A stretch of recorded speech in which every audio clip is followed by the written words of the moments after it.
What's up, everybody? Happy Tuesday. Hope all you're having a great day. I am so happy that YNR got Telma Hopkins on this show because I love me some Telma Hopkins. Like from when she was on Family Matters to when she did her own show, Getting By, to when she was on Half and Half. Like she's always been one of my favorite actresses. So I'm glad that they got her up there. And it's great that they're reuniting her with Brighton again after all these years. I think that's dope.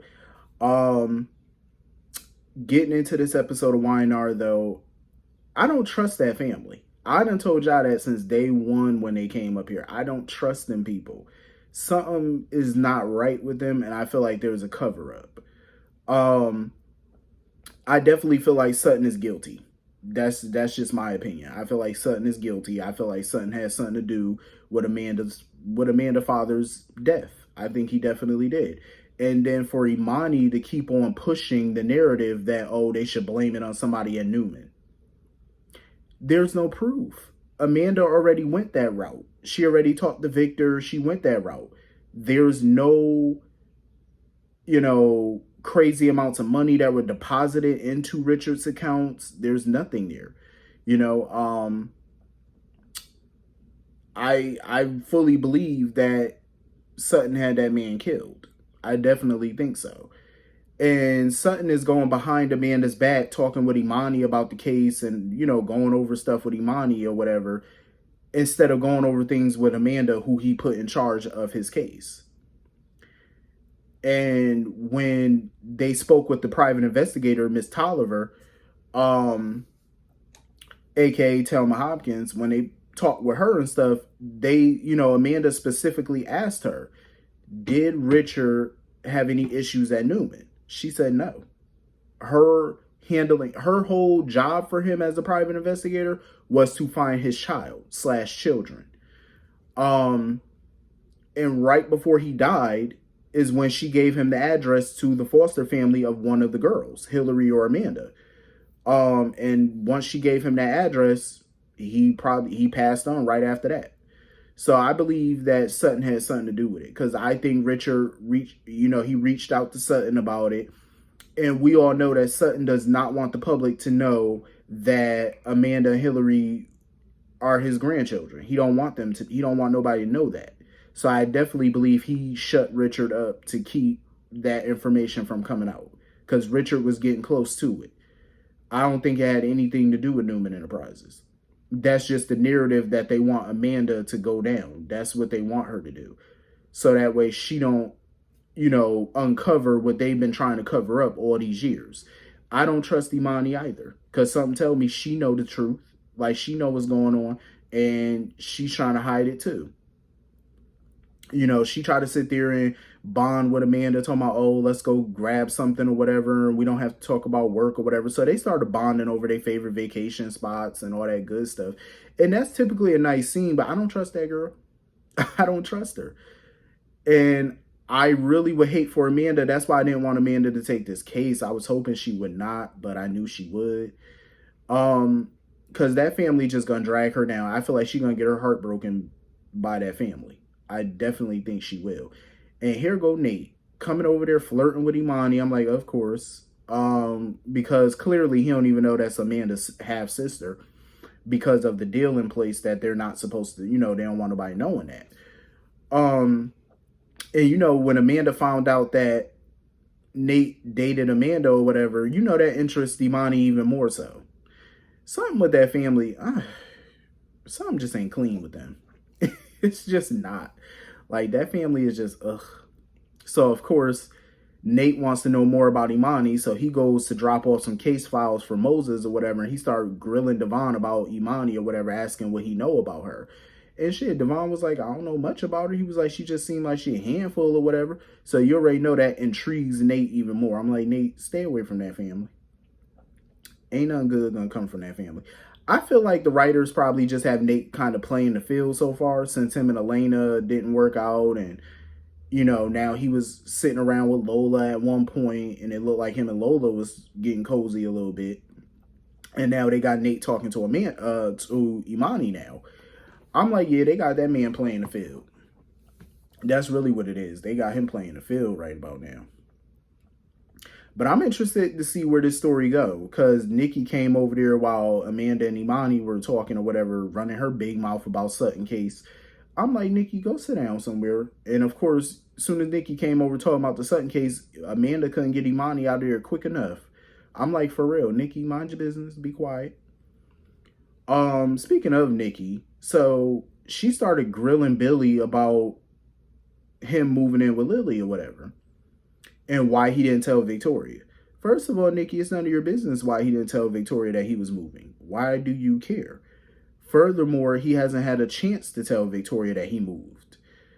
And Nikki was looking skeptical or whatever because she know that Victoria's still into Billy. Everybody can see that. And I feel like it's for selfish reasons. I feel like the only reason Victoria is back into Billy or whatever romantically is because he started to finally get his life together. He has a stable career. Things are going good for him now, you know, and that's what she always wanted. And she was always mad that she couldn't get that from him before. You know, she just got unmotivated, lazy Billy, you know, who liked to goof off too much. But, you know, with Lily's help, Billy has turned into somewhat of a decent person. But we all know Billy is, you know, about to become obsessed with this Ashlyn Locke story. And I don't particularly mind it because at least it's not about Newman. You know what I mean? Because he's been obsessed with Adam and Victor. So I'm glad he has a new obsession. You know, thank God. But I'm pretty sure he's going to find a way to annoy me on this storyline too. I'm pretty sure. Because Billy has this obsession with things. Like, he always got to know something. And I get it. You're in the media world now, so you got to print stories and all that. But he borderline obsesses over things. And it gets to be annoying. Like, do your job. Stop obsessing. And as soon as Devon came over to their place or whatever to bring them a housewarming gift and some food and stuff, Devon mentioned how he saw Jack and Ashlyn in a heated conversation or whatever. And, you know, Billy's ears perked up real quick when he heard that. He was like a dog with a bone when he heard that mess. And he wanted to know what that was about. He was curious about what it was about because he was like, why are the Locks even in town? Why did Tara even come back to Genoa City when they got mansions all over the place? Why come back here?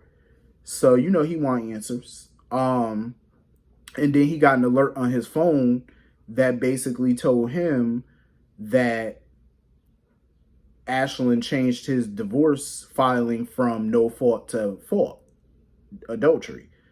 So Billy's putting the pieces together and figuring out that that somebody in Genoa City had a hand in the two of them getting a divorce. I'm like, Billy, do not print that story because you are about to blow. I have a feeling if Billy print a story about Kyle, if he finds out Kyle was the one sleeping with Tara at that point and got her pregnant and all that mess, and he prints that at ChanceCom and makes it public, I have a feeling that Kyle and Jack are going to be pissed because that's not public information right now. And I don't think they really wanted to go public with it right now. I will hope Billy would not run that story without talking to Jack or Kyle. I will hope not, but we all know he's going to get close and close to that story. Because Billy doesn't know how to let anything go. And I'm just like, Billy, don't be stupid. If you get the truth, at least talk to Jack and Kyle before you say anything. But knowing Billy the way that we all know him, we know it's going to be a clusterfuck. Billy going to find some way to just destroy this. I'm pretty sure he is. I can understand and respect the fact that Jack went to Ashlyn or whatever to try to, you know, talk to him and get him to not, you know, retaliate against Kyle and against Tara and keep going with this custody mess. And I could respect that because, you know, that's the type of person Jack is. He's trying to diffuse the situation. But I have a feeling that's not going to work on Ashlyn. Ashlyn's going to be out for blood, and Tara know it too. He's going to want revenge. He doesn't strike me as the type of man to let somebody play him or, you know, make him look like a fool and then walk away. And I think if Billy publishes a story about that, I think it's just going to make his anger even worse. Because, you know, men like Ashlyn Locke, one thing they don't like to be is embarrassed, but also publicly embarrassed. And if that hits the papers and the media and all that, please, that man gonna be out for blood. He ain't the type to be embarrassed. and be a laughing stock in the world. You know what I mean? Especially when you're a huge name in the business community. He's not going to take that line down. So I could respect Jack wanting to talk to him, but I have a feeling it ain't going to work. I doubt it. I don't trust Tara either. I don't trust her. Like, I think they need to run another DNA test on that boy. I don't trust her. Something just, like, something just seemed fishy about her. Like, she up to something. Like, if I was Kyle, I wouldn't be so trusting. And, you know, I respect the fact that Summer spoke up and basically told them, you know, like, come up with a game plan before they tell Harrison that Kyle is his father. Because Tara wanted to tell Harrison now. And Summer basically was like, y'all need to go over the logistics first, basically. Like, her and Kyle need to have a conversation about Kyle's involvement in that boy's life before they blow up his life and tell him that, you know, Kyle's his dad too. You know, and I agree with Summer on that. The parents need to sit down first and discuss, like, okay, are you going to be a full-time dad, part-time dad? Like, how involved are you going to be before you sit down and confuse that boy and tell him all this foolishness? You know, at least have a conversation first. Because I know it's hard for Summer to sit there and be a party to this. Like, her and Kyle was supposed to be planning their wedding and getting married. And this is huge, you know. This is real huge for Summer. But I do feel like Summer's been handling it well. You know, well as can be expected. Because Kyle's sitting there trying to tell her, oh, nothing's going to change. Nothing's changing between them or whatever. I don't believe that, because a child changes everything. And Harrison being in the picture, I feel like is going to change everything, because that boy has to come first. You know, that's Kyle's son. He has to come first. His needs, his wants, everything has to come first now. So it's going to be a little bit less time that he can spend with Summer, pretty much. Even though I'm pretty sure they're going to find some type of way to work it out, but I feel like it's going to be some drama. Because like I said, I don't trust Tara. But she pretty much told Kyle that he has to be all in. Like, if he wants to bond with Harrison and stuff like that, he has to be all in with him. So they decided to go tell him, and they told him, you know, that he basically got two dads or whatever. And I thought that was a nice scene. You know, I really did. Harrison took it well, you know, for a child that just found out. You know, he has a whole nother father. And I love how Jack is bonding with him and stuff. You know, he put a little baseball glove on him and stuff. You know, Jack is happy. You know, he got a grandson now. I always wonder, like, why they don't write about his other son, Chemo. Because I'm pretty sure Chemo would have a child right now, too. So I'm not understanding why they act like Jack only got one kid, I guess. But I don't understand it. Like, I really, really don't. I don't get that.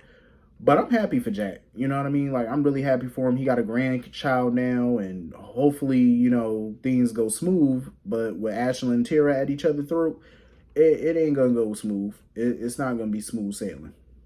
It's really not. I don't believe that. But anyway, this was a pretty decent installment today. I pretty much enjoyed this episode. Hit the comment section. Let me know what y'all thought about it, and I will see y'all all later. Peace.